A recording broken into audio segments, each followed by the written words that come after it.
thank you to my 113 subscribers. Wow, didn't think I'd get more than 2. That's me and you, Richard. Anyway, tonight, not an MZ, it's an Aprilia.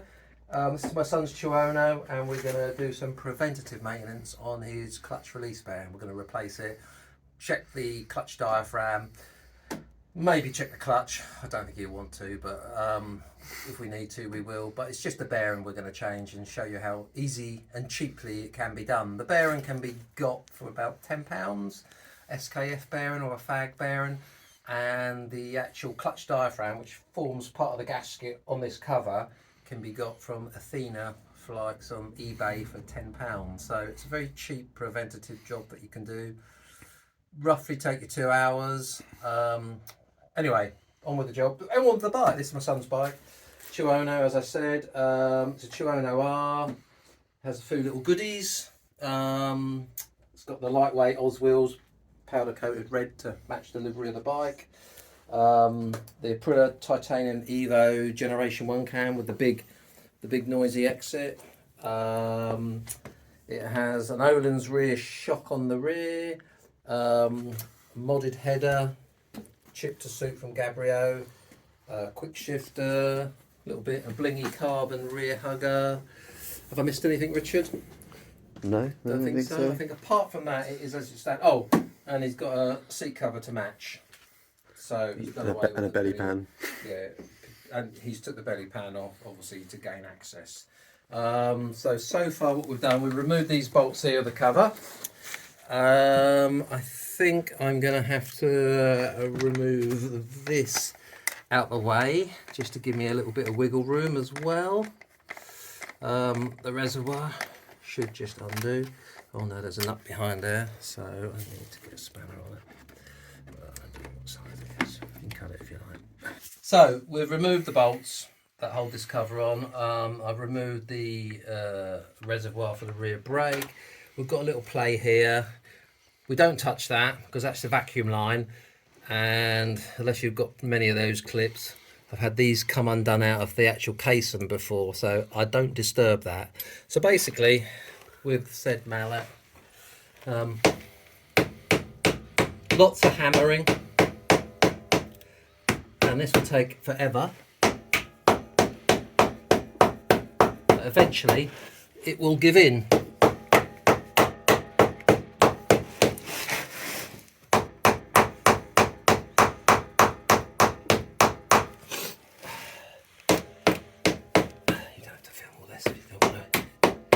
Okay, so we have now freed it, and once it's broke the seal, the kind of, I'd say the actual, it sounds differently. So it sounds like that. So it should, and you'll be really gentle pulling this away, because you know there is a chance that you're going to destroy the black seal, but it looks like it's coming away. So put that to one side. Now, I don't know if you can see the seal there, Richard, and show the people the seal. So this is the seal that seals, it forms the gasket for the casing, and also this is connected to the clutch, goes through the clutch, and this is sucked and slips the clutch. So this is where your pneumatic slipper clutch and how it works. So to do the rest, now we need to get, I think it's a 17. No, I'm wrong. We need a 19mm spanner. Do we have a 19 there? Not there. No? Okay. I'll have to get one then.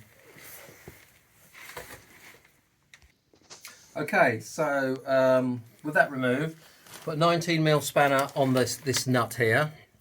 We're going to basically undo the nut on the shaft, with the shaft, which I'm going to hold with a 6mm socket, not a socket, Allen key. So we're undoing the nut on the shaft. So that's just broke that, so that should be fine now. And once that's done, we'll reveal the clutch basket. So put that somewhere safe. Peel this off. Make sure it's going to come off okay. As you can see, it's been from the factory, it's been put on with no silicone, no grease. so, and that should come off, he says. Wow, that sounded good, didn't it? There we are. So all looks good. Remember where the washers go. So I would reuse that, guys. I wouldn't, you know, I wouldn't bother replacing it. But for £10, maybe you want to replace it. So the next job is to remove these. Underneath these, you've got the springs, and then it will be there. We'll have the part that we need. I'm just deciding what size socket they are. Are they 12? No. Good old 10, of course. There we are.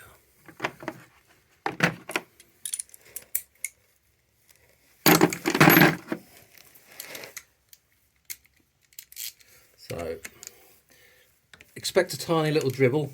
These aren't torqued up massively because they're not very big nuts, as you can see. But obviously you'd want to put them back with the torque wrench on the said torque. And actually, if Richard focus there, you can actually see the release bearing. You can see the balls in it there. So, and like I said, I don't think you were getting any juddering or anything that you shouldn't have been getting. No, not at all. But it's just a matter of changing it for preventative purposes, really. And how many miles your bike done, Rich? 22,000. 22,000. So not mega. And it's an 04, isn't it? Yep. So yeah, it's just preventative, really. Somebody said I've got to stop saying and I said it's my brain working, and I was thinking of what to say, so I mustn't say that anymore, or I'll get told off. But anyway.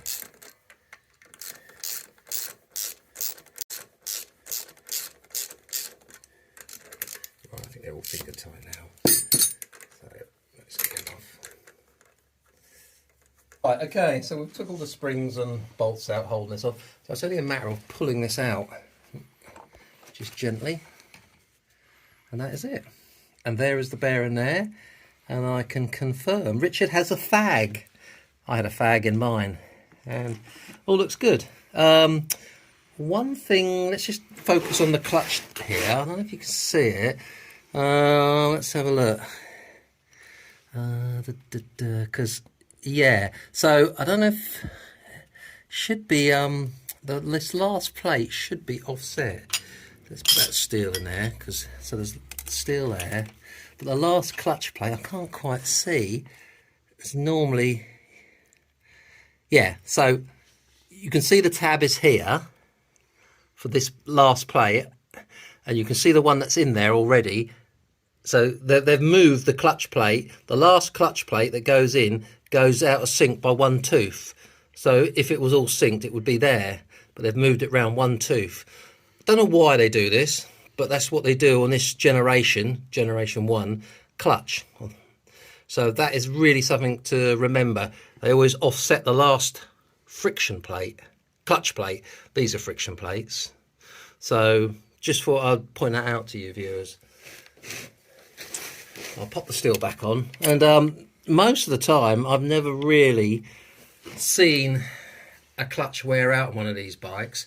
And also, the only thing that's needed to do to bring the clutch back into serviceable use is to take all the steels out, rough them up with like a rough paper, obviously clean them back, and put them back in, and the clutch works fine. So I've known loads of people that have done that to their steels. If it appears their clutch is slipping or going, they've never brought a new clutch, they've just took it apart, took the steels out, roughed the steels up, put it back in, and it's been fine.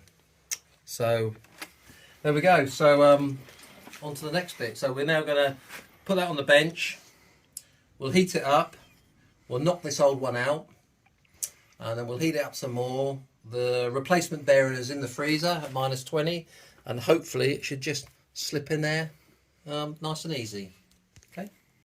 Okay, so got it in the vise.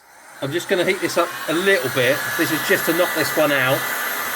just to make it a bit easier, and then we can inspect the bearing and see if there's any play, wear, and so forth. So this is just to heat it up, to knock it out a bit easier. I'm going to knock it out with a 3/4 socket. That will go on that inner race, and knock it out. So hopefully that will come out. I'm going to do that now. Stick that there, pop it on here. There. So if I put that there, I've got a little bit of room underneath it. The bearing is out, so actually I can feel it's a bit notchy. There's a bit of notchiness in there. Not really, not sideways. Yeah, there's a little bit of roughness in there. And yeah, so yeah, there you go. Interesting. It stops there. Bearing in mind the clutch feels absolutely fine on the bike, so. Well, this bearing only works and comes under pressure when you pull a lever in. So if you're a person that like to sit at the lights with your clutch pulled in, this bearing's spinning. Yeah, I can feel, you can see it moving in a race there, look. I'll move it again. There, see, it's moving it. Yeah, I see. So yeah. there's friction there. So it looks okay apart from that, but I think we've done the right thing, guys. So put the new one back. I'm going to use this socket.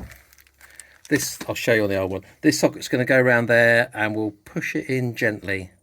So let's see what happens. I'll tell you what, I'm going to put a little bit more heat on it, so I'll just pop it in the vise. There, and we'll get this one out ready. Out of the deep freeze.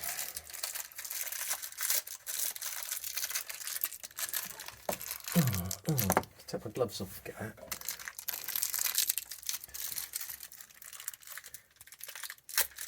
Okay, so back to the blowtorch, or the hot air gun in my case. Going to heat this up. Try expand it a little bit, and then we can hopefully drop the frozen bearing in. Don't have to go too mad. To say.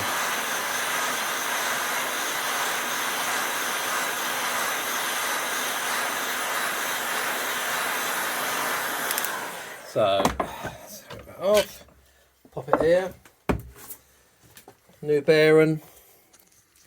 I always put the bearings when they've got the writing on them so they can be seen. So you don't want to put it that way around because you won't know what bearing it is, or the person who looks at it after you. So always the writing can be seen. Drop it in there and some little gentle taps. Is it going in square? Yes. Nearly in. Okay, let's have a look at the other side. I think it needs to go a little bit more. Okay. And I felt that going, guys. So you see it's up to the edge there. You spin it around there. It's onto the edge there. So final test, finger in, spin it around. All done. And now we've just got to put it back in the bike. I'm a bit of a... Are you filming or not? Yeah. Yeah, I'm a bit of a fanny. It's a new bearing, and I just want to put a bit of oil on it. Just to help it run in. Because we like to keep things nice and lubed. There you go. So, it's just a repeat performance now of what we've done. So, this goes back in first. Springs, bolts. Do them up crossways gently. We'll see you back on the bike in a minute. Okay, so I'll put them in all loose. I'm just gonna do these across. These are torqued up to, the manual says 11 Newton meters, which isn't a lot, and it wasn't a lot. So don't be tempted to over tighten them. I've heard rumours of people over tightening them, snapping the bolts. So yeah, they're not excessively over tightened. So, and obviously just do them in a cross manner like that to keep everything nice and square. And finger tight is good to start off with. So, okay, thanks, Rich. So, now we're going to torque them up. So, not a lot of tool there, guys. I've just nipped these up, literally, and the torque wrench is clicking out pretty much already. Oops. There must be a mouse in here with us. It's a noisy old torque wrench. With a bottom problem. Okay, so I'm just going to go around and check them all again. Okay, okay, okay, okay, okay, okay. 11 newton meters. There you go, guys. So before I put the gasket on, I want to put a little smear of grease around here, just to give it something to stick to and to help it seal. Don't want to put it in there really, but just a bit around there.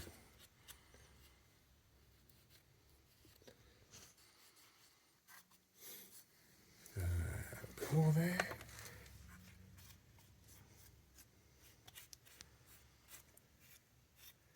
Okay, so reverse of what we done. If I can get this off my magnetic thing, there we go. So we'll put that one washer goes in there like so, and the gasket goes like so, or the diaphragm I should say.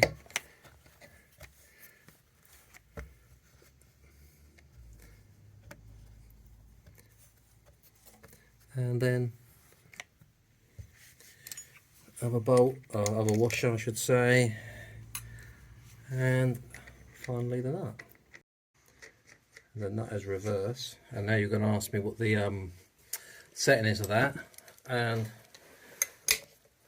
makes no difference really because I've got nothing to set it with, so I'm going to put it how it felt when I took it off, which is reasonably tight because it's a reasonably big nut.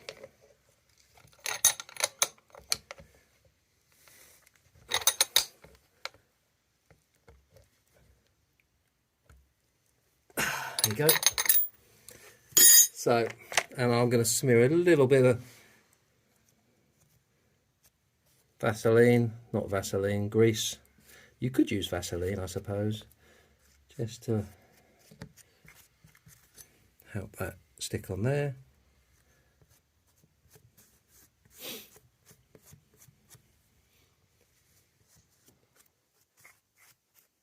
Just a tiny bit. There you go. Don't think I've missed anything. And then we can put the cover back on the right way up. There you go. And pop these bolts in. I don't know what the torque is. I will check. I should imagine it's very similar to... I should imagine it's even less than 11 newton meters, to be honest. Because there's a lot of them. So there we go. Go? Yeah. Okay, we'll just put these in loosely now. We did lose one, but it was stuck to the magnet underneath here. I was beginning to panic. Anyway, we just had a little guessing game of what the torque is of these. And I said, because they're tiny little heads, it will be really small amount of torque. So bigger heads, more torque, smaller heads, less torque. And I said, if you want to be newton meters, I reckon they were 5. And you've just checked in the manual, and they are 5 newton meters. So I think you're quite impressed with me there, aren't you? There you go, there's 5. My torque wrench, my torque wrench starts at 5, so I'm going to put it at 7. I'll start at 12 o'clock position. There you go. I'm going to go, oops, 6 o'clock position. I